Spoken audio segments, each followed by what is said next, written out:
Alright, I am back with another Destiny 2 video.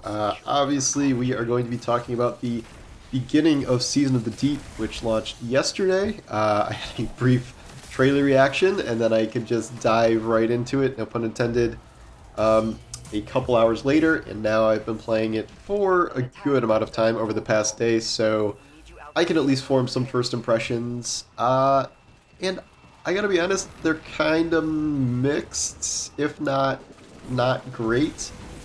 There's a lot to go through. So first of all, I do like the nautical kind of underwater theme of the season. I like Titan returning. I think they did is pretty interesting in terms of there are some old areas that have been reprised, but obviously it's not like the full patrol zone coming back. I didn't really expect that to happen, and if it was, it would have been vaulted anyway at the end of all this, so I'm not really sure it would have mattered. It does not seem like we're going to get Savathûn's Strike back, and Titan is going to be relegated to these kind of seasonal activities that they built, you know, using the old Titan assets. Those activities, I don't really love them so far. So there's Salvage, which is this six-man activity where if you're going to have a six-man activity, you should probably, like, you really have to make it very good. And there aren't too many of these that I think have really landed it as of late. Obviously the gold standard is Menagerie, which I'm not really expecting something at that level again, but there's been some good ones. I actually really like Wellspring. I think that's a good six-person activity. Here, it's a lot of just kind of running around between spaces and like these really vast, wide open spaces where enemies just kind of pool at these little doorways for the most part, and you are asked to usually pick up a bunch of heavy things and move them around. Don't really love the idea of walking around heavy things. You can use the jump melee to go faster, as I am doing, which I forgot about briefly. But if you can do that, you might as well just make us be able to run fast and save us some time for the people who do not know how to do that. Also, there is a problem getting people to do the objectives, as some people are kind of just standing around farming kills and leaving these giant fuses and wrenches and things just hanging out, so your run takes a lot longer than it should. There are barely even enough mobs to really pose a threat, so you just sort of grab the thing and walk through them. It's not very difficult. I don't know if there's going to be some sort of legendary version of this later that is actually hard and that you'll need matchmaking for. It seems likely, given that they usually do stuff like that. But I'm not sure if both activities will get something like that this time around. It feels like there's a lot of downtime, and it's one of those activities where it feels like you barely even have a chance to kill anything because your teammates are just standing in doorways clearing everything before it lands. At the end of this run, there's like a mini boss that, like, by the time I even know where it is, like, it's 2/3 of the way dead for my teammates. And then there's this final boss with this rune mechanic that people do seem, they at least have figured that out pretty quickly, where you gotta find the right rune, stand on it, and break immune shields, first of rune bearers, then of the boss itself. There's like a weird delay between the main thing popping up and then the symbols populating all around the room, which is kind of annoying. The most annoying thing, though, is the fact that once you're on the rune, you really have no control over where either the boss or the mini-bosses are. So you have the rune buff, but you can't leave the platform, so you just kind of have to wait and hope that the bosses sort of wander over to you or get in your view, which they do eventually, usually, but it's still kind of weird that you have to stay in the circle. It's not like you go get the buff and then leave and then go seek them out. Same with the boss. The boss is a little easier because it's so big, you can see it from more places, but still kind of weird. So that's Salvage. It's fine. It seems pretty generic, but then we go into deep dives, which are the second main activity. You will do a very brief version of like the overall gist of the deep dive as part of the story quest this week, but it took me a little while to realize that, like, no, there's like a real version of deep dives that are a 3-man match made activity, and I've been trying to figure this out all day because the advertisement for this says that you will go, like, you have the option to go down like deeper levels for better rewards and like keep going, and then I think there's a max depth called like the Abyss or something.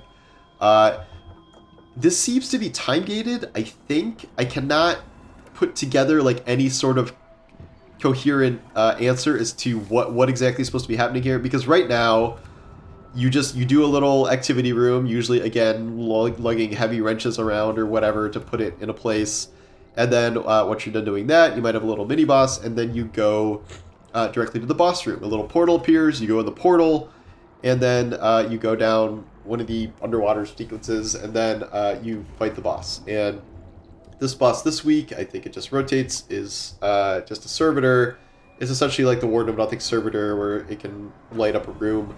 There's a really weird phase of this where you will be teleported into a tiny little area, and then the boss will just spawn on top of you, and if you're not in like a very specific place when this happens, it will just physics bash you into the shield wall, and you will probably instantly die.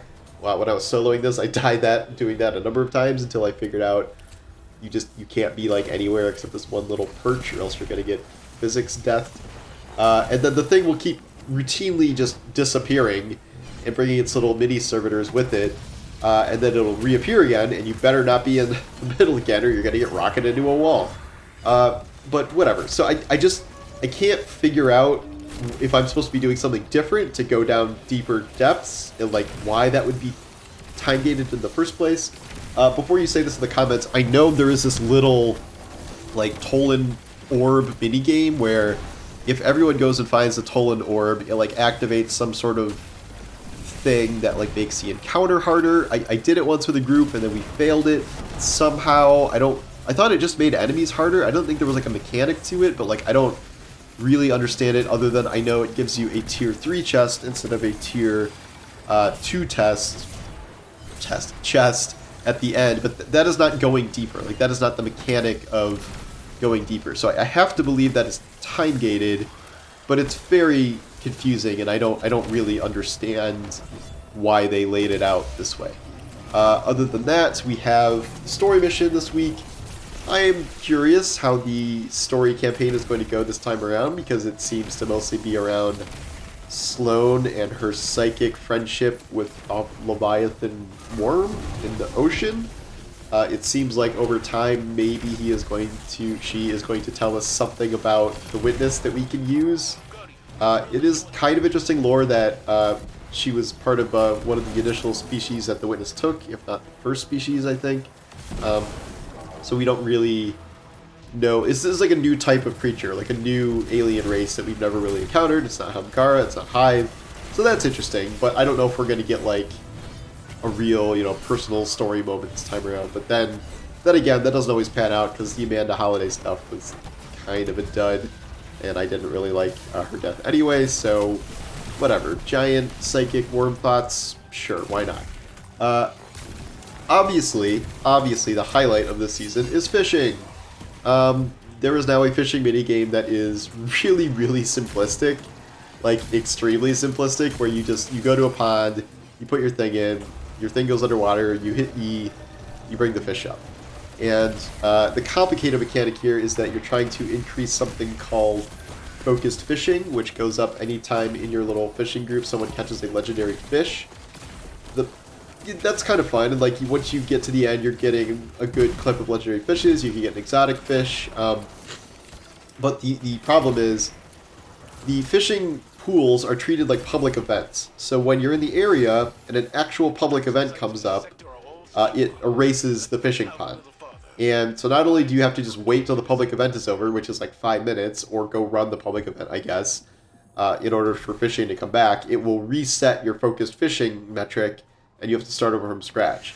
And of the few times I have tried to get a max focused fishing thing, I think I did it once before it disappeared, and that required like 5 or 6 people to be around the fishing hole, all catching fish at the same time, which you cannot mandate because this is a public zone as ever, and you can never control how many people are in your instance or not.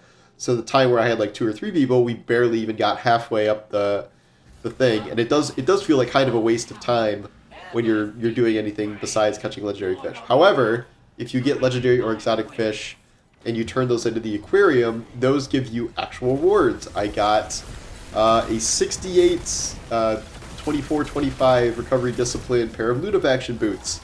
Legendary fish, you can get ascendant shards, and then this is also a main way that you farm the reprised reckoning weapons that have come back from Gambit. You can also focus them and stuff, but the fish turn-ins will give you that. And then there's a little aquarium where you unlock stuff for the aquarium as you fish more and find secret things. It's fun. I like everything about fishing. I think it's a great addition. I just don't like the public event just erasing fishing and destroying your streaks, like, and you really have no control over that. That's kind of a bummer. Besides that, I don't know if I can really dig too much deeper into everything else. I am just making my way through the artifact now to get some of the new Arc and Void mods to try out. Things seem pretty fun so far. I really do like this new Void second chance build for shield throwing at my Titan. That's pretty fun, but it's going to take a little bit more time to really explore all of those builds and things. I have barely gotten any rolls of any of the new weapons. I've used the new exotic a little bit, but it's hard not to use Treaty Ghoul. Once I get the catalyst boosts and stuff, I will go back to using that, and we'll figure out if the catalyst makes it top tier or something, but until then, I'm just going to use my kind of standard stuff here. So those are my kind of initial impressions. I don't love it so far. We'll see how it evolves over the course of the season and if these activities get more complicated and interesting, but I'm okay for a more relaxed season. I don't have to farm that much, and I can just go stand around fishing as I wait for Diablo 4 to come out. So anyway, thanks for watching, and I will talk to you soon. Take care.